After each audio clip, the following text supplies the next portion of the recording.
चूंटी अगर जा रही हो ना तो उसके आगे उंगली रख देना तो वो अपना रास्ता बदल लेती है, वो रुकती नहीं है, वो अपना जो सफ़र है ना उसको स्टार्ट रखती है। इसी तरह अगर ज़िंदगी में कभी आपकी ज़िंदगी में कभी अप्स एंड डाउन्स आ जाते हैं, कभी इंसान के ऊपर बुरे हालात आ जाते हैं, तो इंसान को घबराना नहीं चाहिए। रोज़ी अल्लाह ताला देने वाला है और उसी से इतना उम्मीद होना चाहिए कि वो एक दर बंद करता है ना तो 100 दर खोलता है।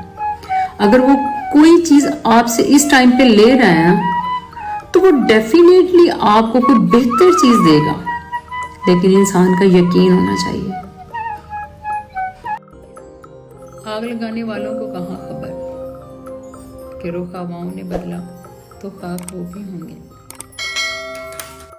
चीज़ों की अहमियत नहीं होती, वो दोबारा कभी ना कभी मिल जाती हैं। सिर्फ इंसान है जिनका कोई नेमोल बदल नहीं है। अक्सर औकात सच कड़वा नहीं होता, सच बोलने का अंदाज कड़वा होता है। जब दिल के दरवाजे पे कोई दस्तक देना तो फौरन दरवाज़ा नहीं खोल देना चाहिए, क्योंकि बाद लोगों की आदतें बच्चों जैसी होती हैं, दस्तक देख के भाग जाते हैं।